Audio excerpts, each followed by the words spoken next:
You're offering adventure. You're offering the unknown. And adventure isn't, here's my idea for a social network for dogs. No. Will you build my website? No. Let's build a company together. Yes.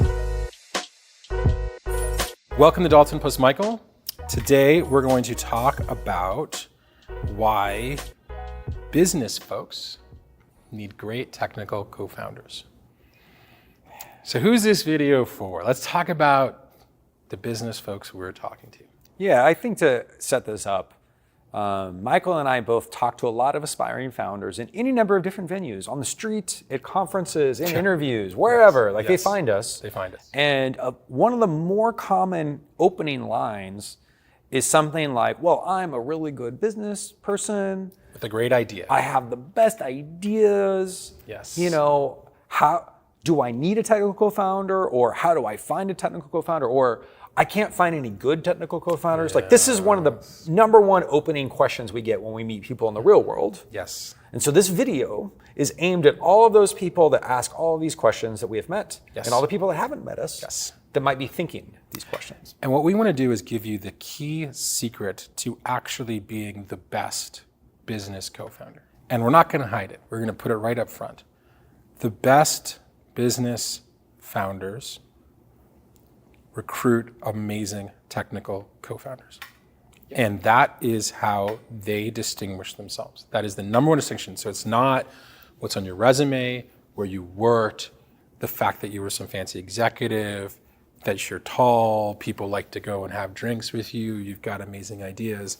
Unfortunately, there are a lot of folks like that. Yeah, imagine the set of people, imagine the intersection. There's the set of people that are great business founders, and there's the set of people that can recruit amazing technical co-founders. Yes. You want to be in the intersection of those two sets. And there's not many people. No. That puts you in a very special class. Well, and I would argue it is so distinguishing that you're given amazing opportunities.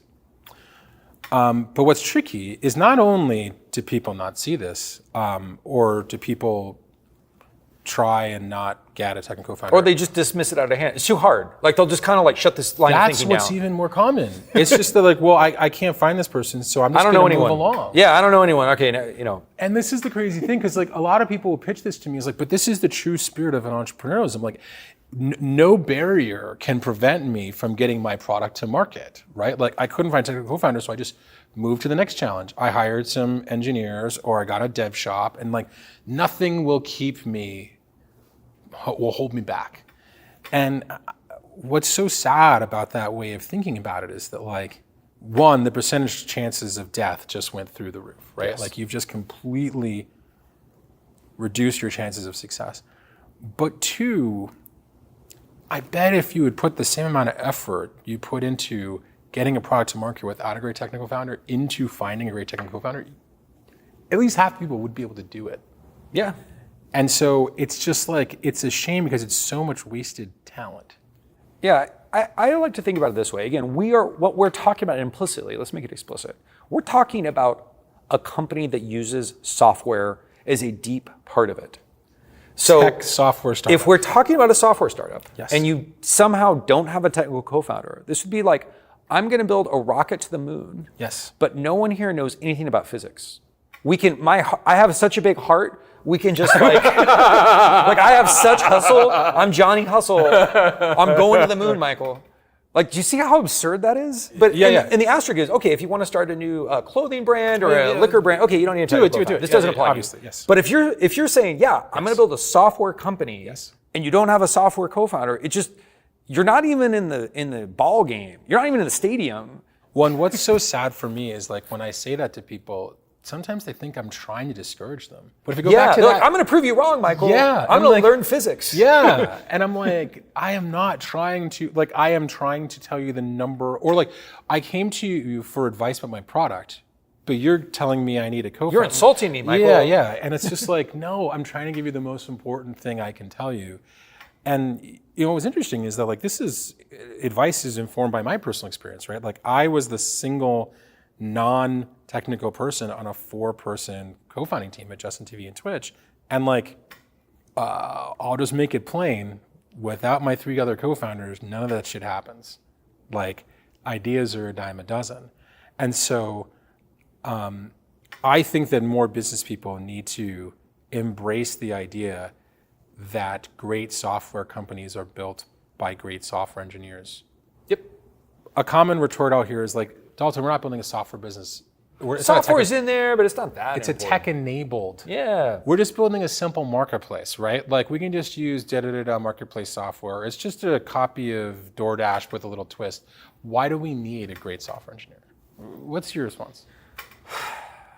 You know, it's hard to win that debate in theory. Like, it's hard to convince someone just in the debate. They'll be like, well, we're just going to agree to disagree. Yes. But I think if you just look at the facts of the companies we funded, like literally DoorDash or literally Airbnb or any of these folks, Yes.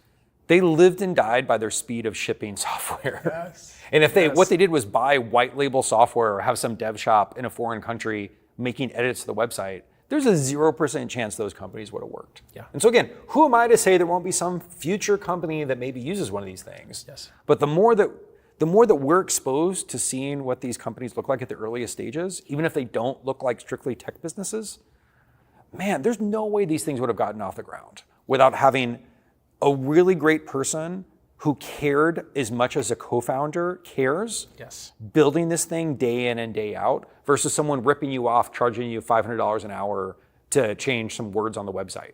And you don't even know. That's that you're not even in getting the right value. ball game. Like, it's not even. Well, what pisses me off is that, like, I think in other areas that are equally as hard as being a successful tech founder, let's say athletics, I think more people are realistic about it, strangely. Like, the equivalent is, you know, a 5'4" person who doesn't jump, I can't run, shoot. or Can't run. Yeah, and like they're I just, got a lot of heart, Michael. Yeah, there are not that many of those people who are saying to the world, "I want to be in the NBA," right? Whereas we see the equivalent of that in startups all the time, and it's like, it's one thing if you're 6'6" and like you're like a great high school basketball player, you probably won't make the NBA, but like, all right, at least you're in the stadium. In the stadium, you're amongst the million people who could. Yeah. And I think that people are not honest with themselves. And I think what we're trying to do is give you this secret, which is that, like, you can almost get a ticket to being in the game, and it requires recruiting one person. Yep. How cool is that? Like, this shouldn't be seen as a negative. It should be like an extreme positive. Yeah. It's like a golden, what is it, Willy Wonka ticket. And even if you are technical yourself, or sometimes people are medium technical. Like, Of so course, yes, I yes. was a technical CEO, but I still tremendously benefited by having an additional technical co-founder. Yes. And so this is also a thing where you're not like, okay, well, I can kind of. like, okay, that doesn't count. No. There's actually tremendous benefits from having someone, again, who cares as much as a founder, Yes. who's committed as much as a founder, Yes. and who's at the top of the game, like a 10x engineer on a founder level, you're unstoppable. And what's weird is sometimes we had competitors in my startups whose teams were constructed this way, horrible tech talent. And it was funny in hindsight because we never had to be worried. They could raise more money. They could have nicer office. They could have more employees. They could have cooler people using their it didn't matter. Like, having better engineering is the gift that gives you more Just think about shots it. every Even day. if you need to pivot, no matter what happens, good or bad, You're in a better position. you're in a better position to react to these Yes, changes. Yes. And I think the even scarier thing about this is that, like, when you start with a team of business people assessing engineers, and they are naturally going to start by hiring worse engineers, all of your future engineers are Compounding hired negative by those effects. people. Yes. Exactly. It's It compounds. So bad. It's so Okay, so bad. all right, Michael. All right, you guys convinced me, I guess. Whatever. But I don't. Sure. This is Dalton being a business guys, guy. I guess that's a point you can make. I don't know, but Michael, I don't know anyone. Where do I find these people? Yeah. Again, that's what they always say in these conversations. That's what they always So say. what is your response when they tell you that? So the first thing is that, like, who are you disqualifying and why? I can't tell you how many business people told me, well, I obviously need a CTO with 10 years of experience and who've managed teams of at least 50 to 100. And I'm like, you're 23 years old with no years why? of experience. why do you need that? And they're like, well, because, when we launch, this thing's going to get big. And it's like, come on. So first, you might be disqualifying great people. Don't do that. And so let's say you don't know them. Sometimes the number one thing to do if you're in this position is to not start the company right now, is to go get a job at a startup, is to go change the people you know. And what's so interesting is that like sometimes taking that step sideways is the easiest and best path to starting the startup journey with the highest likelihood of success. Well, here's the thought experiment I encourage people to do. Visualize the best person you have ever worked with, either in school or in your job, the best engineer that everyone knows is the best person. Yes. Can you visualize someone? Okay, can you get that person to be your co-founder?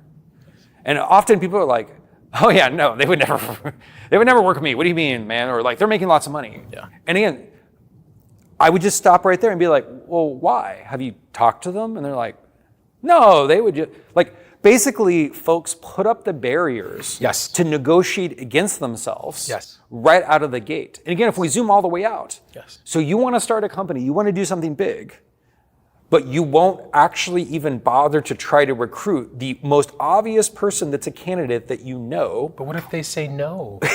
Or you talk to them and they're like, no, I don't think so.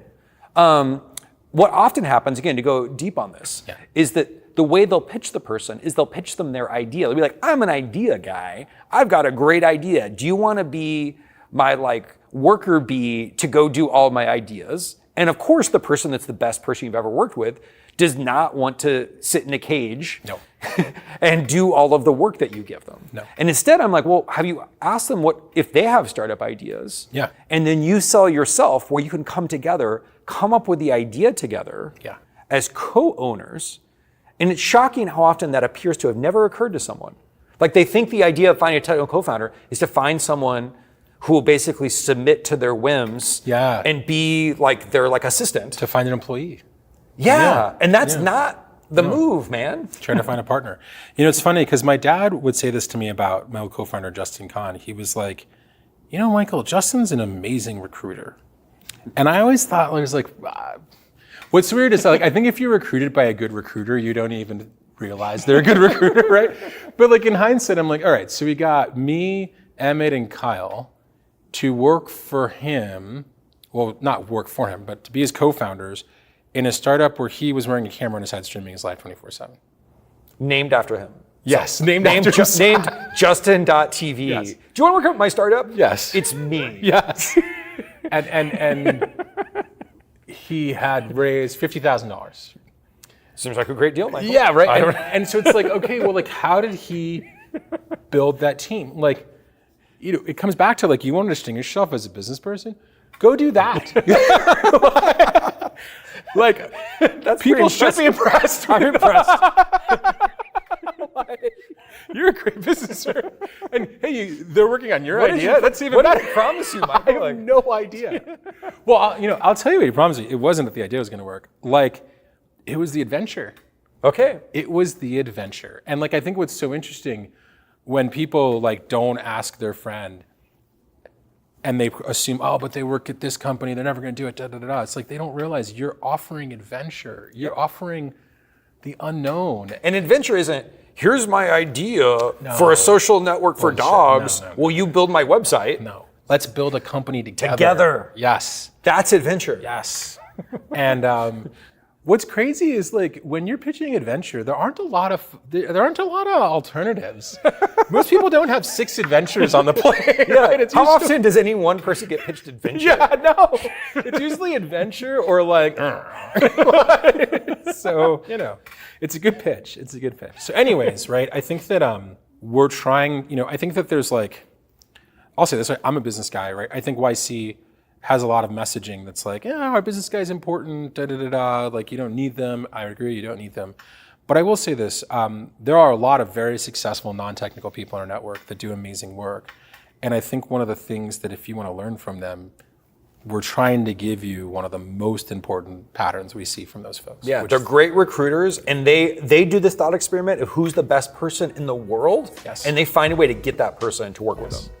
That's bending the universe to your will is what that is. So you should hold yourself to their standard and maybe you'll get their success. All right. Thanks, Dalton. Thanks.